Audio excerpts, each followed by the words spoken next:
Very good evening to one and all. कैसे हैं सब? आई कैन सी धीरे धीरे बच्चे जो हैं वो ऑनलाइन शिफ्ट होते जा रहे हैं। Is there any specific reason? अभी तो ठंड पड़नी शुरू भी नहीं हुई है बेटा। Good evening Navjot. It's not that cold कि और बच्चों ने अभी से अपने आप को ऑनलाइन शिफ्ट कर लिए। Rohit, why are you online today?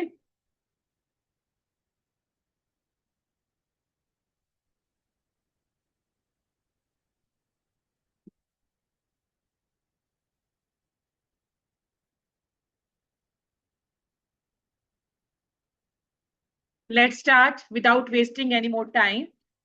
We have seen in yesterday's session that we were having a Fisher's equation as well as a Cambridge equation. Fisher equation ने हमें क्या बोला कि आपकी जो डिमांड है वो किसके ऊपर डिपेंड करती है? It depends upon your price level. So आपका एम वी किसके इक्वल था? M V was equal to P T, but later on we introduce demand deposits also. So we have mv plus m dash v dash equals to pt, right? फिर मेरे पास उसने सिर्फ किसको ध्यान में दिया? They have just noticed only the transaction motive. उसके बाद मेरे पास कैम्ब्रिज अप्रोच आई। कैम्ब्रिज अप्रोच में मेरे पास क्या होता है? कैश बैलेंस अप्रोच है। नो डाउट कि जो आपके पास कैम्ब्रिज इकोनॉमिस्ट थे उन्होंने बोला कि money has got utility in two ways. This sentence was spoken by Cambridge economist that money has got utility in two ways. What are those two ways? That money can be split up into two actions. The one action is going to be a selling and the other action is going to be a buying. And the third is a second one is that it is going to be protected hedge against any kind of uncertainty.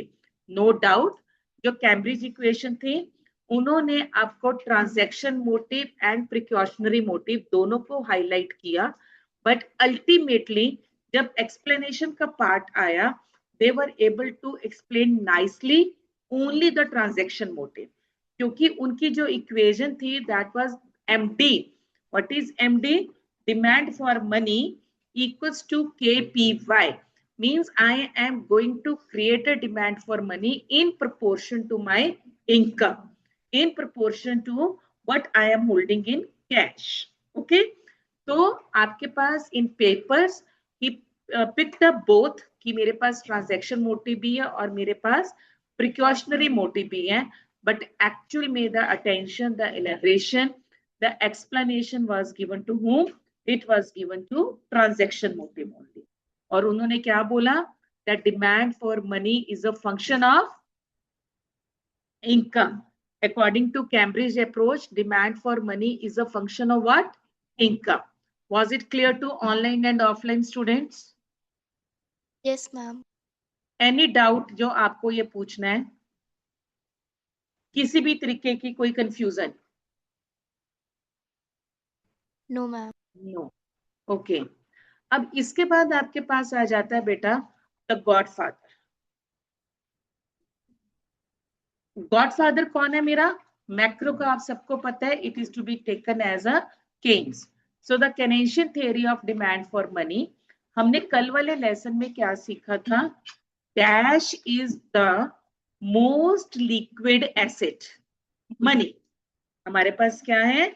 Money is to be considered as the most liquid asset. Money के अलावा मेरे पास और क्या हो सकता है?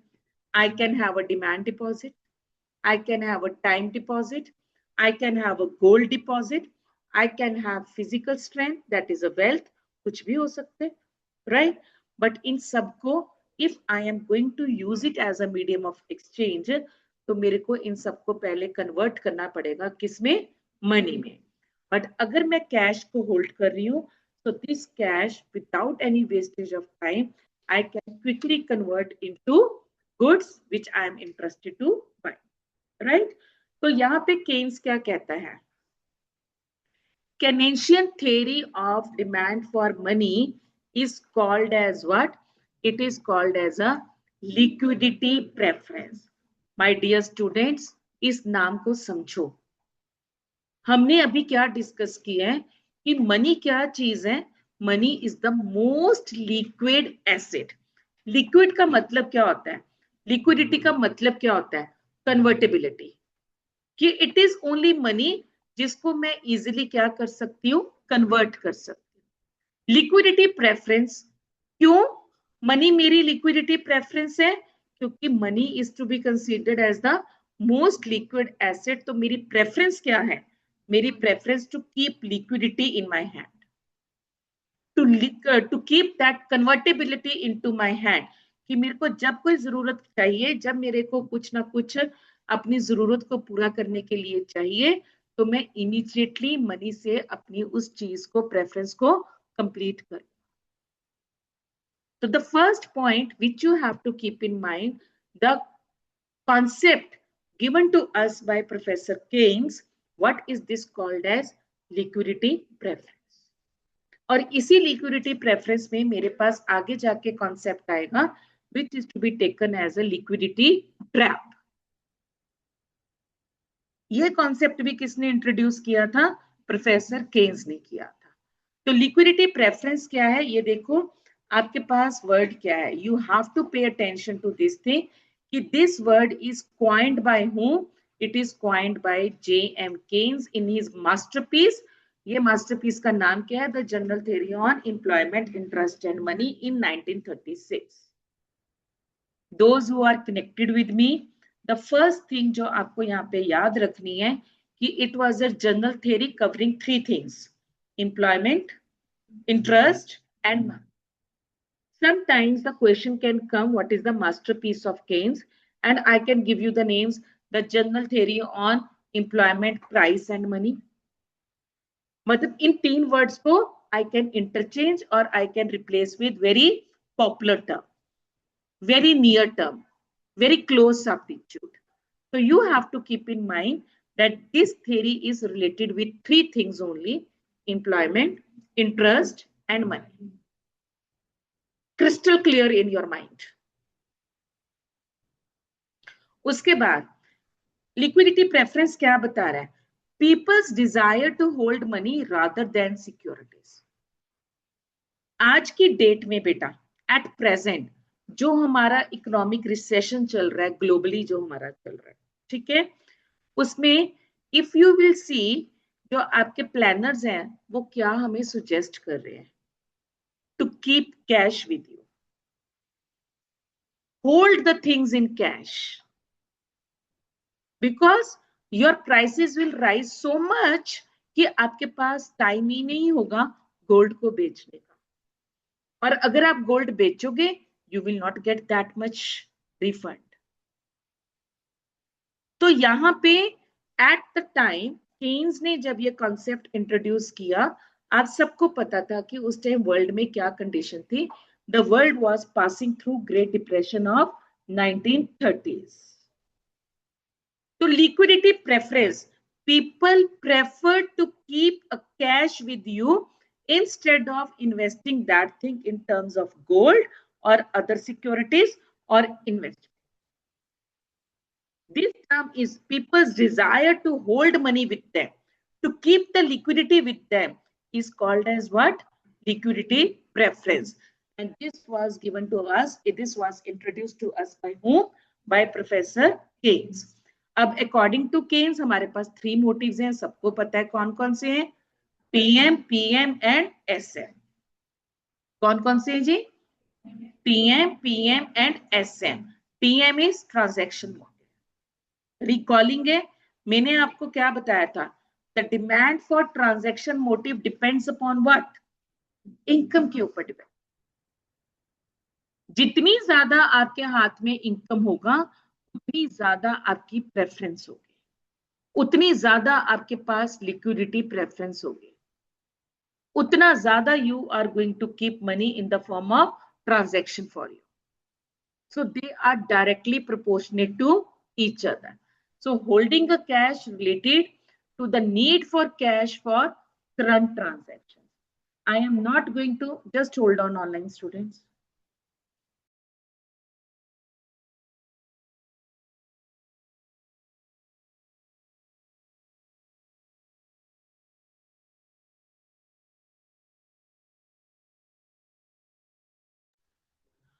आपके पास क्या है?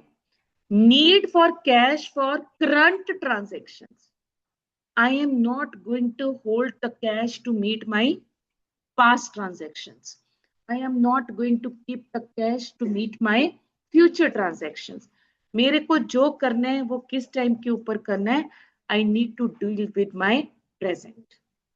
I need to keep the cash to meet my present needs. Right? Transaction motive के अंडर, अदरवाइज नहीं मैं बात करी. तो ट्रांजेक्शन मोटिव क्या कह रहा है? To need for the cash to meet out your present needs. Okay. और ऑब्वियसली जो आपकी प्रेजेंट नीड्स हैं, हमें पता है कि आपकी इनकम को हम दो पार्ट्स में डिवाइड करते हैं, कंजम्पशन एंड सेविंग. और इस कंजम्पशन को, आपकी इनकम को हमने एक और पार्ट में डिवाइड की है, that is either I am going to consume और I am going to invest. Right? I am going to consume for my daily needs or I am going to consume for my business motive. पर दोनों की demand किसके ऊपर depend कर रही है? आपकी इनकम लेवल के ऊपर. To bridge the gap between income and planned expenditure, Keynes did not consider the transaction balance as being affected by the interest rate. वो कहता है कि नहीं, आपका जो ट्रांजैक्शन मोटिव है उसका इंटरेस्ट रेट के साथ कुछ भी लेना देना नहीं है. अगर ट्रांजैक्शन मोटिव का किसी के साथ लेना देना है तो वो किसके साथ है? It is to be taken in proportion to your income only. More the income, more will be the transaction. किस कॉस्ट के ऊपर आपको इनकम मिल रही है, किस कॉस्ट के ऊपर आपको लोन मिल रहा है, I am not concerned with that. I am just concerned कि आपके पास कितना पैसा है और उस पैसे के हिसाब से how much are you going to spend the money. That's it, to meet your daily transactions. ये देखो यहाँ पे एल वर्ड लिखा हुआ है ना बेटा, ये एल का मतलब क्या होता है? लिक्विडिटी. तो ये लिक्विडिटी किसके ऊपर डिपेंड कर रही है? इट इज इन के. जहां पे के आ गया मतलब इन प्रोपोर्शन टू. जैसे एफ का मतलब क्या होता है? Function of, depends upon. तो के का मतलब क्या होता है? In proportion to. So the demand for transaction motive depends or in proportion to whom? Income. वैसे इन्होंने यहाँ पे LR लिखा है, हम इसको LT से डिनोट करते थे, इन्होंने LR लिख दिया, liquidity preference for transaction motive. Okay. अब इसके बाद क्या है? प्रिकॉशनरी मोटिव आ गया. But last line, the aggregate transaction demand for money is a function of what? Is a function of a national income. Precautionary motive भी किसका function है? Income का फंक्शन है. I am not going to say what is the cost of money. No, I am going to save. आपको याद है जब हमने माइक्रो इकोनॉमिक्स की थी, प्रोडक्शन का चैप्टर हमने शुरू किया था, वहां पे थर्ड फैक्टर ऑफ प्रोडक्शन कौन सा था? What is the third factor of production? Capital. Capital को मेरे को क्या करना है? कैपिटल फॉर्मेशन करनी है. और ये कैपिटल फॉर्मेशन क्या होती है, किसके ऊपर डिपेंड करती है? It depends upon three things. कौन कौन सी थ्री थिंग्स थी? Ability to save. आपका सबसे बड़ा पॉइंट कैपिटल फॉर्मेशन इन्वेस्टमेंट है, और वो इन्वेस्टमेंट आपकी किसके ऊपर डिपेंड करती है? On savings, creation of savings. और ये सेविंग्स आपका किसके ऊपर डिपेंड करता है? मैं कह रही हूं कि okay, you come to the bank, I will give you 10% rate of interest. What the hell I will do with that rate of interest अगर मेरे घर में 2 वक्त की रोटी के लिए पैसा नहीं है? राइट? तो सेविंग किसके ऊपर डिपेंड करती है? Ability to save. और एबिलिटी टू सेव कहां से आती है? आपकी इनकम से आती है. तो प्रिकॉशनरी मोटिव सेविंग है आपकी, तो इसका मतलब ये किसके ऊपर डिपेंड होगी? It is all dependent upon your income. तो यहां पे क्या चीज है? Let me continue. कि प्रिकॉशनरी मोटिव क्या है? They are going to keep some money with them to meet out, to finance their unforeseen expenditure, unanticipated expenditure, unpredictable expenditure. एकदम से कोई हेल्थ इमरजेंसी आ गई, एकदम से कोई वैसे खर्चा आ गया, you were not planned for that. What is the purpose for precautionary motive? कि एकदम से किसी भी तरीके की इमरजेंसी आ रही है and you are not going to look to the others, you have a sufficient emergency fund with you. ठीक है, आपके पास पब्लिक फाइनेंस में ये इमरजेंसी फंड किसके अंडर था? In which type of account we used to keep this emergency fund? Sorry? Yes. Contingency fund. Consolidated तो आपका मेन बैंक था, मेन फंड था. अनफोर्सीन सर्कमस्टांसिस के लिए जो आपके पास डिजास्टर मैनेजमेंट के लिए फंडिंग हो रही थी, वो किससे हो रही थी? कॉन्टिजेंसी फंड से. तो गवर्नमेंट का प्रिकॉशनरी मोटिव कहां पे जा रहा है? कॉन्टिजेंसी फंड में जा रहा है. बट हमारा as a macro level, as an individual किस में जाएगा? सेविंग में जाएगा. और ये सेविंग भी किसके ऊपर डिपेंड करेगी? This will also depend upon your income level. And it depends. अगर आपको याद हो, I don't know whether you are able to recall और नॉट, ये जो स्टेज थी creation of saving, it depends upon 3 things. पहली चीज, ability to save. Ability to save मतलब आपके पास इनकम होनी चाहिए. इनकम के बाद दूसरा पार्ट क्या था? Willingness to save.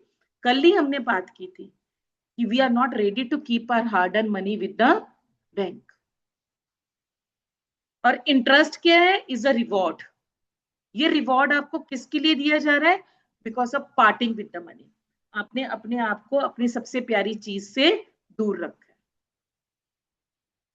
उसके लिए आपको ये इंसेंटिव दिया जा रहा है, उसके लिए आपको ये रिवॉर्ड दिया जा रहा है. बट ये दोनों चीजें आप करने के लिए कब तैयार होगे? अगर आपके पास इकोनॉमी में क्या मिलेगी? अपॉर्चुनिटी मिलेगी.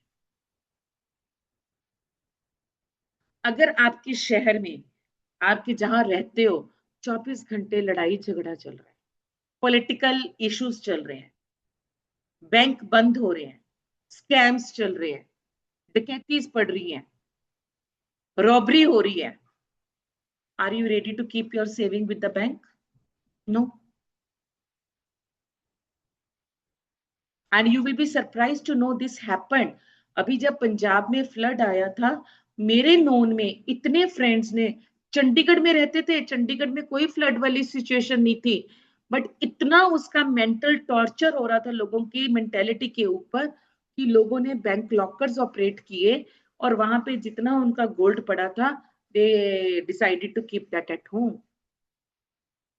कि कल को अगर भाखड़ा को कुछ हो गया तो चंडीगढ़ डूब जाएगा, कहीं हमारा गोल्ड मतलब और जो है वो ना डूब जाए. एटलीस्ट अगर डूबेंगे तो कुछ तो हमारे पास होगा ना, जिसके साथ सर्वाइवल पॉसिबल हो सकेगा बाद में. आप सोचो, मतलब फ्लड्स कहाँ पे आए हैं, बट मेंटेलिटी चंडीगढ़ के लोगों की, and I am telling you, ये मैं अपनी तरफ से स्टोरी नहीं बना के बता रही, this is the fact, it happened. So whether you have to keep the savings और नॉट, ये किसके ऊपर डिपेंड करता है? It all depends on your mindset. Are you ready to part your hard-earned money? Do you have a faith in the present system? आपको लगता है कि आपका पैसा सेफ रहेगा? What we have? Are we आशावादी और are we निराशावादी? क्या इकोनॉमी में मेरे पास ऑप्टिमिज्म है? क्या इकोनॉमी में मेरे पास पेसिमिज्म है? मेरी सरकार, मेरी इकोनॉमी बार बार बदल तो नहीं रही है, मेरे पास इकोनॉमिक स्टेबिलिटी है या नहीं है? मेरे पास पॉलिटिकल स्टेबिलिटी है या नहीं है?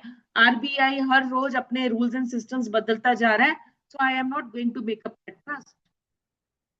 तो प्रिकॉशनरी मोटिव में आपके पास दो फैक्टर्स हैं which are very very important. एक तो आपके पास इनकम हो ही गई. ऑफ कोर्स आपकी जो प्रिकॉशनरी मोटिव है वो किसके ऊपर डिपेंड करेगा? It is going to depend upon your level of income. अगर इनकम ज्यादा है तो आपकी सेविंग्स भी ज्यादा होंगी, नो डाउट अबाउट इट. ये सब्जेक्टिव रीजन है, ये सब्जेक्टिव है कि क्या आप अपने पैसे को बैंक में रखने के लिए तैयार हो? Do you have that willingness? वो विलिंगनेस कहां से आएगी? वो आपके अपने माइंडसेट से आएगी।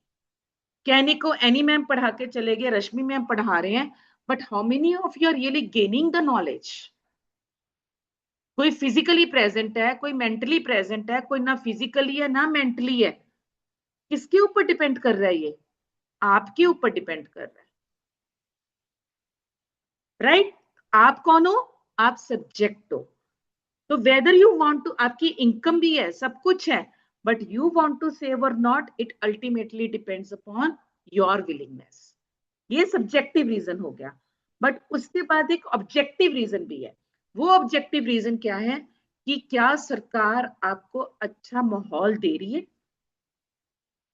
क्या सरकार आपको इतनी सारी पॉजिटिविटी दे रही है कि भैया तू सरकार के ऊपर विश्वास रख, तेरा पैसा मेरे ऊपर क्या रहेगा? सेफ रहेगा। Do you have that pessimism और ऑप्टिमिज्म वाइब्स? राइट? तो ये सारी चीजें हैं जो आपको डिपेंड करती हैं कि हाउ मच, क्योंकि अगर पैसा आपके पास पड़ा है, it is not to be considered as a saving. Only that amount is to be considered as a saving, which is a declared money and it is lying with the bank. आपको कि मेरे bank locker में 10 लाख पड़ा है, so that is a black money for me. For me मतलब it is a black money for the economy because it is not a declared money. Right? तो saving वही पैसा होगा which is going to be declared and which is lying with the bank. और वो आपके ऊपर और आपकी जो सर्कमस्टांसेस, जो आपकी इकोनॉमी है, उसके ऊपर डिपेंड करता है.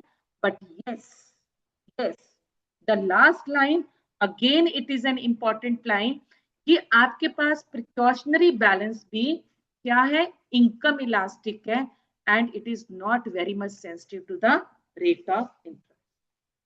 When you are going to keep your savings with the bank, it ultimately depends upon your income level rather than on this thing कि आपको अपनी सेविंग्स के ऊपर कितना रेट ऑफ इंटरेस्ट.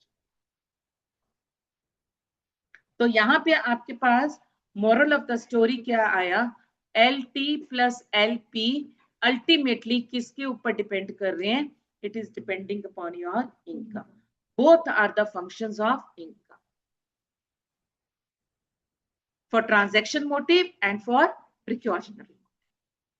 और इक्वल टू का साइन है, मतलब they are directly proportionate to each other, they are positive with each other. अब लास्ट आपके पास क्या आ गया? And the point to be understood, that is a speculative motive. जैसे कि मैंने आपको बताया था कि स्पेकुलेशन क्या होती है. स्पेकुलेशन मीन्स सट्टाबाजी, धांधली करना. You have not earned the income. आपने थ्रू अदर टैक्स आपने लॉटरी खरीद ली, लॉटरी टिकट खरीद लिया आपने, आप केबीसी में चले गए, आपने जुआ खेला, राइट? आपने स्टॉक मार्केट में इन्वेस्ट किया, कुछ भी किया, बट इकोनॉमी में प्रोडक्टिव कैपेसिटी इंक्रीज नहीं, इकोनॉमी में किसी भी तरीके की इकोनॉमिक एक्टिविटी नहीं हुई, ना प्रोडक्शन हुआ, ना डिस्ट्रीब्यूशन हुआ, ना एक्सचेंज हुआ, बट फिर भी कंजम्पशन हो रही है. क्यों? क्योंकि black money is in circulation. तो just match fixing is a very good example of speculative motive, जहां पे हर बॉल के ऊपर पता नहीं कितना पैसा लगता है. Elections is a speculative motive, कौन सी पार्टी जीतेगी, क्या करेगी. तो कोई भी ऐसा गेस वर्क कि you are very much close to the market, आप मार्केट को प्रेडिक्ट करने में बड़े शार्प हो, लाइक हर्षद मेहता, और उसके लिए हमारे पास जो इन्वेस्टमेंट हो रही है, that is to be taken as a speculative motive. अब ये क्या है? Checkout. People's desire to hold cash in order to equip to exploit any attractive investment opportunity requiring cash expenditure. भी आपने किसी ने सुना है कि मैंने इंडिया पाकिस्तान के ऊपर बेटिंग की and that I am going to pay cheque काट के दे रही हूँ उसके लिए? मैं नहीं, ये जितनी भी पेमेंट होगी it is going to be there in cash. दूर क्यों जाना है? When in my school, I am here to take my international trips and everything. Many business families, they put this condition कि you are going to accept money from us in cash. उनका cash use हो रहा है, right? क्योंकि जितना आपके पास cash पड़ा है, वो हमारे लिए, वो एक इकोनॉमी के लिए क्या है, ब्लैक मनी, राइट। तो according to Keynes, people demand to hold money balance to take advantage of the future changes in the rate of interest, which is the same as future changes in bond prices. थोड़ा सा इस चीज को समझना. I need to have a cash with me. Why I need to have a cash in with me? क्योंकि वो क्या कह रहा है, I am going to read this line again. Demand to hold money balance to take advantage कि future में मेरा rate of interest जो है वो चेंज हो जाए. अभी मैंने क्या किया, पैसा बैंक से लिया क्योंकि my rate of interest was less.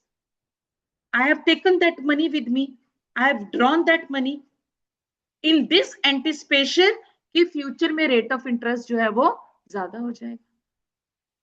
इस चीज को समझने के लिए you can take an example of Canadian dollar और एन अमेरिकन डॉलर. इंडिया में कई लोग इतना इस चीज का बिजनेस करते हैं कि जब डॉलर सस्ता होता है वो अपने आप छुपा के रख लेते हैं, वो स्टोर करके रख लेते हैं इन दिस एंटिसिपेशन कि जब डॉलर का प्राइस इंक्रीज होगा तो we are going to earn the money by selling dollars, क्योंकि सबको ही चाहिए पैसा तो, राइट. तो यहाँ पे जब स्पेकुलेटिव मोटिव है, I am why people's desire to hold money in cash increases because they are expecting कि मेरी जो रेट ऑफ इंटरेस्ट है वो फ्यूचर में क्या होने जा रहा है, इंक्रीज होने जा रहा है. It is implicit. इम्प्लिसिट मतलब केन्स की थ्योरी के वो अंदर है. क्या अंदर है, that is the rate of interest. Rate of interest को मैंने किससे डिनोट किया है, आई से डिनोट, स्मॉल आई से. It is really the return on bonds. ये आपने जो बॉन्ड्स लिए हैं उसके ऊपर आपको क्या रिटर्न मिल रहा है. आप इन्वेस्टमेंट करते हो किस मोटिव से करते हो, क्या मोटिव होता है आपका इन्वेस्टमेंट करने का, प्रॉफिट जनरेट करना, रिटर्न्स लेना. और नेचुरली जब मैं यहाँ पे डिमांड फॉर मनी करूंगी तो ये किसके ऊपर डिपेंड करेगा, this is inversely related to R. Income के ऊपर तो बेस्ड मैं गैम्बलिंग नहीं कर सकती ना. सीधे तरीके से तो पैसा नहीं बना सकती मैं, तो मेरे को क्या लेना पड़ेगा, बैंक से पैसा लेना पड़ेगा. और बैंक से पैसा मैं कब लूंगी, अगर मेरी कॉस्ट ऑफ मनी कम होगा. बैंक से पैसा लेने की कॉस्ट ऑफ मनी क्या है, मेरा rate of interest. If it is available at a less rate of interest, I would have a more demand for money. But वो इन्वेस्टमेंट कब करूंगी, जब मेरे को ये लगेगा कि मैंने आज 10 रुपए इन्वेस्ट किए हैं और कल को मेरे को इससे 20 रुपए मिल जाएंगे. आपके सामने मैं बार बार हर्षद मेहता की एग्जांपल दे रही हूँ. हर्षद मेहता ने बैंक से लोन क्यों लिया था, बैंक को मोटिवेट कैसे किया था कि ले भैया तू मेरे को 4 दिन के लिए दे, 10% के ऊपर दे, मैं तेरे को 15% के ऊपर वापस करूंगा. बट उसको पता था कि अगर मैं 15% पे वापस कर रहा हूं तो मेरे को वहां से 20% मिल रहा है, तब भी मेरी जेब में कुछ आ रहा है, मेरी जेब से कुछ जा नहीं रहा. That is the most important thing. जैसे एनी समझाती है ना आपको ROI और ROR, राइट. तो यहाँ पे भी वही चीज है, आप किस रेट पे इन्वेस्ट कर रहे हो और आपको कितना रिटर्न मिलने की उम्मीद है.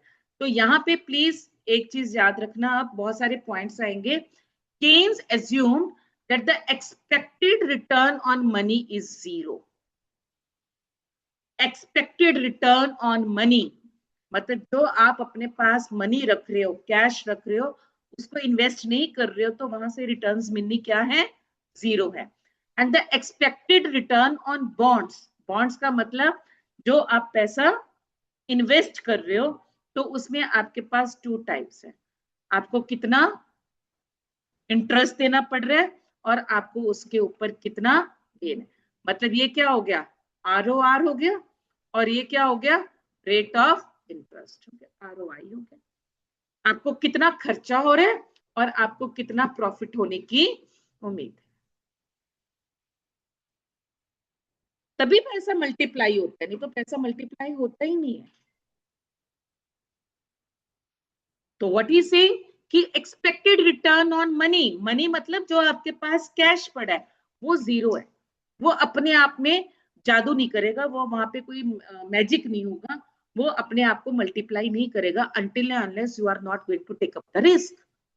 क्योंकि बिजनेस का रूल क्या है, मोर रिस्क मोर प्रॉफिट।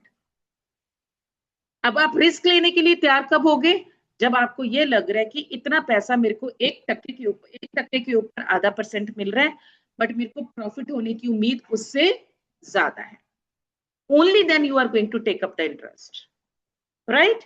तो यहाँ पे आपके पास रिटर्न ऑन बॉन्ड्स जो है, please try to understand this thing, it depends upon 2 things, and what are those 2 things, that is what is your interest payment. Interest payment मतलब कि जो आपने लोन लेना है उसके ऊपर आपको कितना इंटरेस्ट देना पड़ेगा, और खर्चा करने के बाद आपको उससे कितना मिलने की उम्मीद है। And that is why it is said कि आपका जो demand for money for speculative motive है वो किसके ऊपर डिपेंड करता है, it depends upon rate of interest.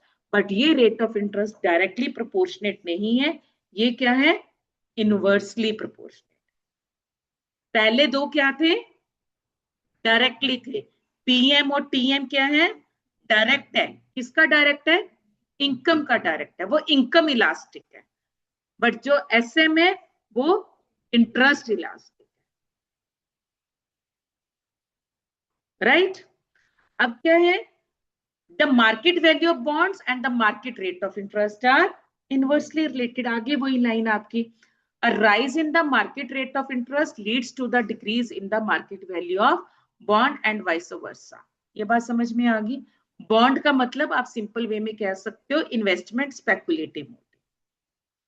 यहाँ पे अगर आपको ज्यादा नहीं समझ में आ रहा बॉन्ड क्या होता है, कोई हाई तोबा नहीं है।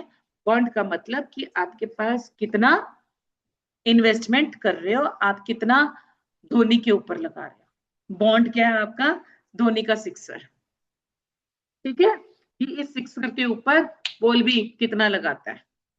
इफ यू आर कॉन्फिडेंट तो ऑब्वियसली आप रिस्क लेने के लिए तैयार हो जाओगे। यहां तक सबको समझ आ गया, एनी डाउट, क्लियर है। अब online students, am I clear so far. Yes, ma'am. अब इसके बाद क्या है बेटा, investors have relatively a misconception or a fixed conception of 2 things। और 2 things क्या है, normal और critical interest rate, and compare the current rate of interest with such normal or critical rate of interest। जो भी आपके investors हैं, right, conception का मतलब क्या होता है, एक थॉट, एक विचारधारा, एक सोच, उनके दिमाग में ये एक सोच बनी हुई है। और वो सोच, वो माइंडसेट क्या है कि normal and critical interest as compare to the current rate. एक तो अभी चल रहा है एट प्रेजेंट क्या है, वो करंट रेट ऑफ इंटरेस्ट है, ठीक है। और व्हाट इज अ नॉर्मल और अ critical rate of interest. Normal और क्रिटिकल मतलब कि व्हाट इज द ट्रेंड, कि क्या हो सकता है, क्या था पहले और क्या होने की उम्मीद है। एक तो अभी चल रहा है 6% चल रहा है आपका सेविंग रेट, अगर मैं मान के चलूं, लैंडिंग रेट मेरे को नहीं याद कितना है, 8% है मेरा ख्याल से, 8 या 9% लैंडिंग रेट आपका चल रहा है। सेविंग रेट आपका 6% चल रहा है और लैंडिंग रेट इज 8 to 9%। ये क्या है, ये करंट रेट है। नॉमिनल या critical, critical rate of interest क्या है कि what is the trend, is it going to be up, is it going to be high. अभी सिर्फ आप इसके बारे में आगे जाके और डिस्कशन होगी, बट आपने सिर्फ अपने दिमाग में क्या रखना है कि जो नॉर्मल है वो क्रिटिकल है, normal and critical is the same thing. और उसके बाद क्या है, करंट है। 2 तरीके के इंटरेस्ट रेट्स हैं, कौन कौन से, क्रिटिकल एंड करंट। कौन कौन से, क्रिटिकल एंड करंट। बस आपने ये चीज अभी याद है, am I clear for this? ठीक है। इफ, अभी आपके पास क्लियर हो जाएगा आगे भी। If a wealth holder considers that the current rate of interest is high compared to the normal or the critical interest rate. Wealth holder मतलब जिनके पास प्रॉपर्टी है, जिनके पास एसेट्स हैं, जिनके पास स्टॉक्स हैं, जिनके पास बॉन्ड्स हैं, वो क्या कह रहे हैं कि अभी का जो रेट ऑफ इंटरेस्ट है वो क्रिटिकल मतलब जो एक्सपेक्टेड था, जो नॉर्मल चलता है मार्केट में, चलना चाहिए, या जो नॉर्मली मार्केट का बिहेवियर होता है उससे क्या है, ज्यादा है। नॉर्मली बैंक से आपको मिल जाता है मान लो 5% पे, बट अभी चल रहा है आपका 7%, मतलब current rate is higher than the expected one, मतलब जो क्रिटिकल जो आपकी होनी चाहिए। They expect a fall in the interest rate. अभी का रेट प्रिवेलिंग रेट जो चलता है उससे ज्यादा है, तो आप क्या करोगे? आप इन्वेस्टमेंट करोगे बॉन्ड्स में कि आप नहीं करोगे? नहीं करेंगे, क्योंकि अभी कॉस्ट ऑफ मनी आपके पास ज्यादा आ रही है। Current rate is a higher than the critical rate.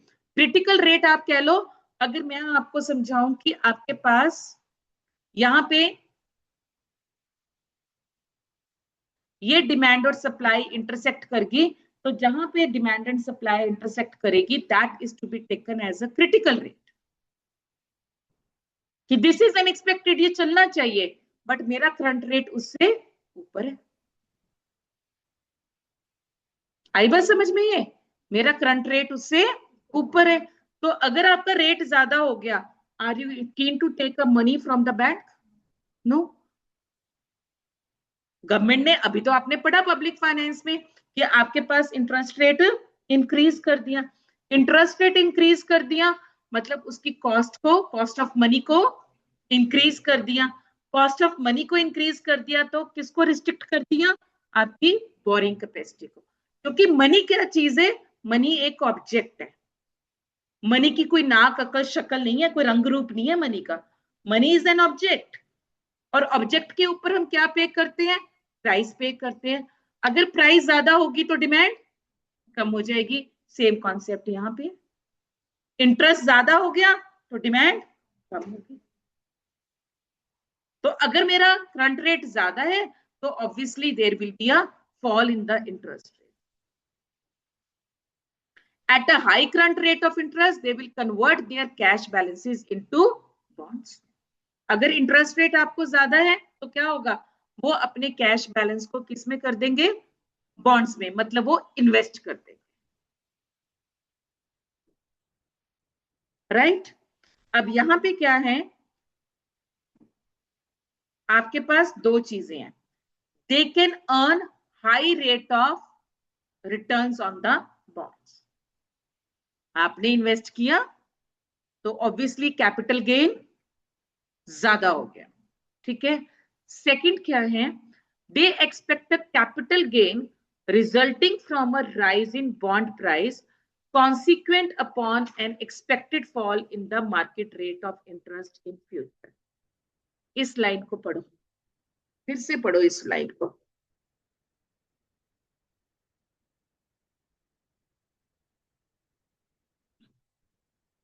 ये पूरा पैराग्राफ यहां से लेके ये यहां तक पढ़ने वाला है। 2 या 3 बारी पढ़ोगे तब जाके ये आपके दिमाग में बैठेगा। पहली बात, I am breaking into parts again. अगर आपके पास current rate of interest is high as compare to the normal interest, तो what I am expecting a fall in the interest rate, ठीक है। Fall in the interest rate में वो क्या कह रहा है? Rise in the bond price. What do we mean by this? What do we mean by this?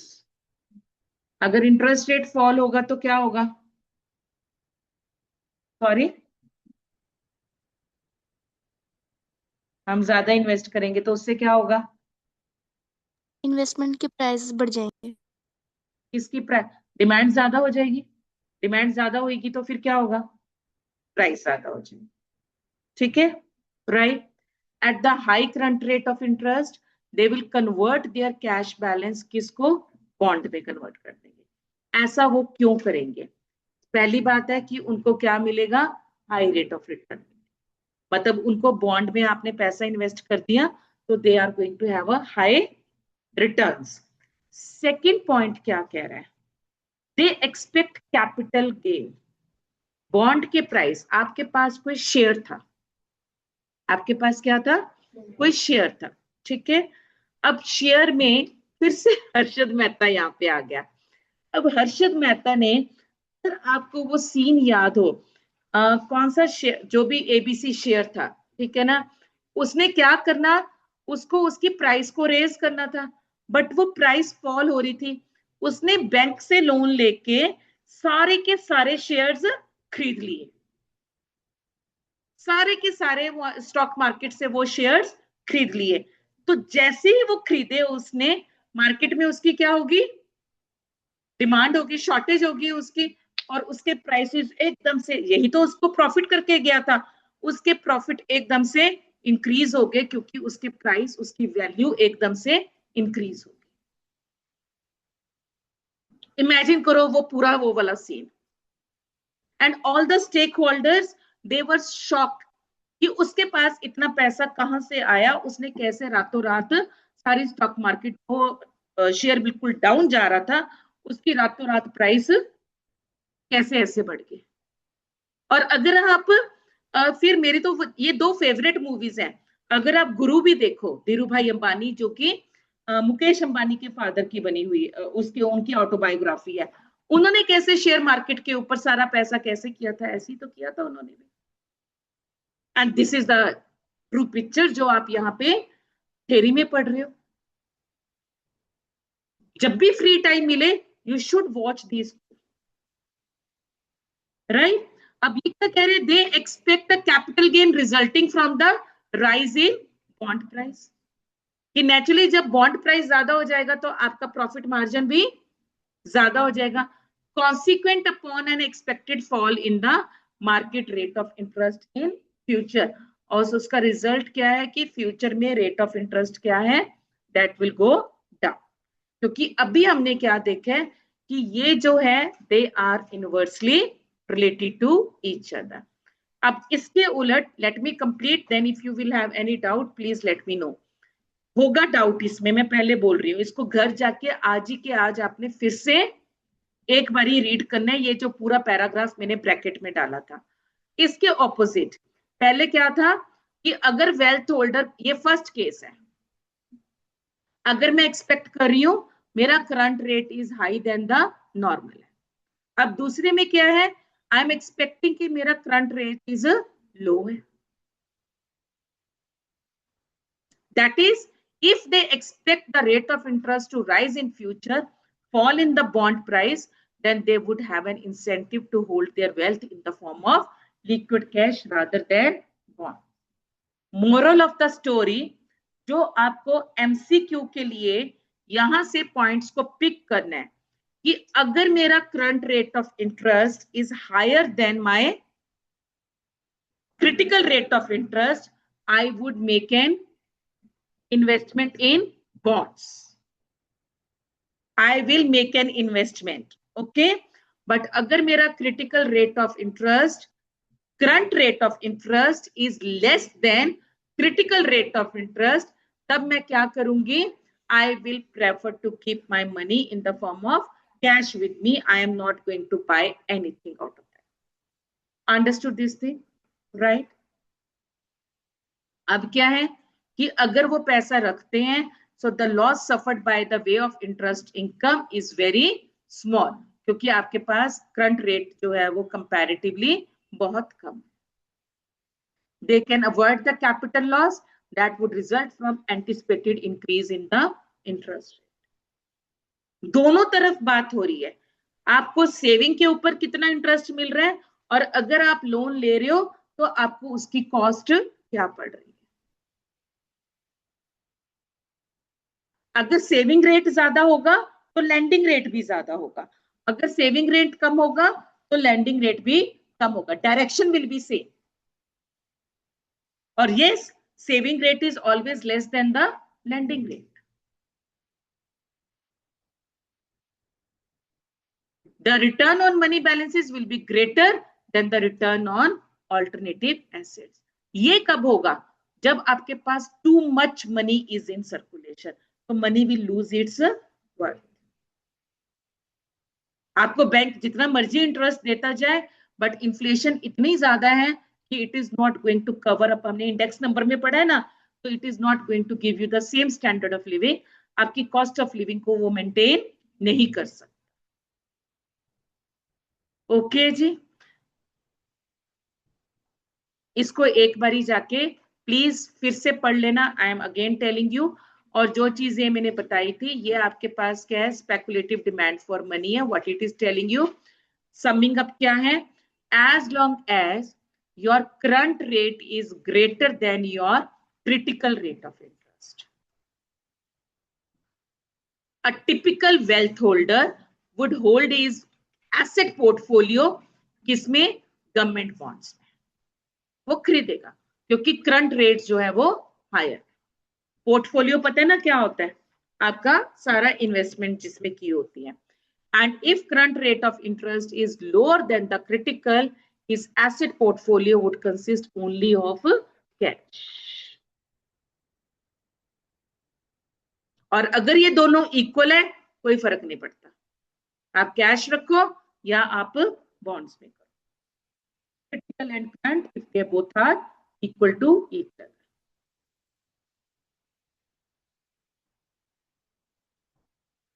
तो inference का मतलब क्या होता है, हमने कंक्लूजन क्या निकाला, जो कि मैं शुरू से बोलती जा रही हूं, that the speculative demand for money and interest आपस में क्या है, they are inversely related to each other.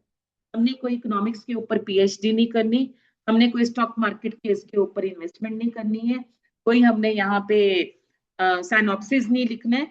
यहाँ से जो चीजें उठाने वाली हैं वो सिंपल उठानी है कि अगर करंट रेट क्रिटिकल से ज्यादा है तो definitely you are going to have a good portfolio, आप अपने एसेट में इन्वेस्टमेंट करोगे। बट अगर आपका current is lower than your critical, तो आप you will prefer to keep money in the form of cash, and the speculative demand for money is going to be inversely related with the rate of interest. कई बच्चों को यहाँ पे confusion होती है कि ma'am am I going to talk about saving rate और am I going to talk about investment rate. तो मैं यहाँ पे दोनों रेट्स की बात करती हूँ। जब मेरे को पेमेंट मिलनी है तो मैं सेविंग रेट की बात कर रही हूँ, और जब मैंने अपने कैपिटल गेन की तरफ देखना है तो मैं देख रही हूँ कि मेरे को किस कॉस्ट के ऊपर वो पैसा मिल रहा है, मतलब मैं अपना लैंडिंग रेट देख रही हूँ। ओके जी, राइट। आर एन क्या था, एन किसके लिए था, करंट और क्रिटिकल, फिर भूल गए हो, नॉर्मल और क्रिटिकल। करंट अपना ही था, ठीक है।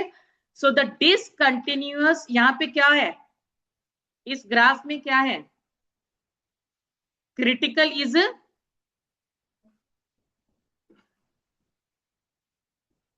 बेटा critical and normal is the same thing. Critical और normal is greater than current. RC क्या है, करंट है, आर एन क्या है, नॉर्मल है। और अगर आप बच्चे ध्यान से देखो, यहां पे क्या लिखा हुआ है, here they have written M2। You remember money supply के कंपोनेंट्स, अभी आगे जाके आएगा, M1, M2, M3 and M4। जिन बच्चों को नहीं पता, M1 में मैं क्या लेती हूँ, CC plus DD, that is जितने भी आपके पास क्वाइंस प्लस करेंसी नोट्स हैं वो जो सर्कुलेशन में है, और डिमांड डिपॉजिट जो आपके पास पैसा बैंक में पड़ा। What is M2, M1 plus post office, perfect answer. जो सेविंग्स आपकी किस में पड़ी है, पोस्ट ऑफिस में पड़ी है। मतलब सेविंग्स है ना वो भी, राइट। तो अब यहां से क्या पता चल रहा है, ये क्या है, ये करंट है, ये क्या है, क्रिटिकल है। तो critical is higher than current, तो आप क्या करोगे,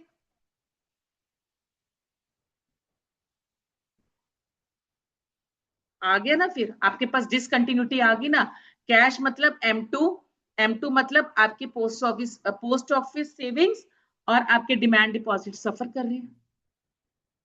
यहाँ पे देखो लाइन लिखी हुई है इन्होंने, the discontinuous portfolio decision of typical individual, ये डिसकंटिन्यूटी ब्रोकन लाइन है ना, मतलब उसने इसको बीच में छोड़ दिया।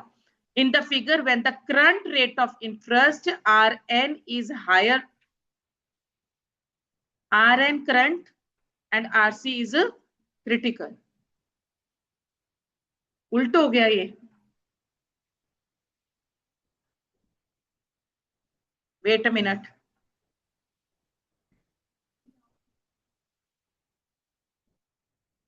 Critical and normal and current वो तो ठीक कर रहे हैं।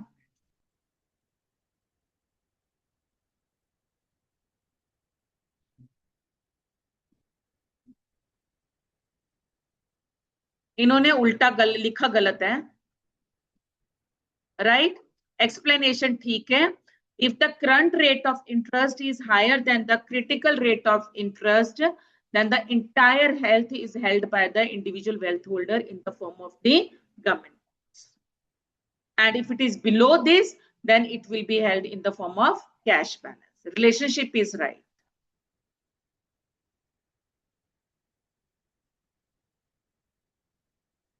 See,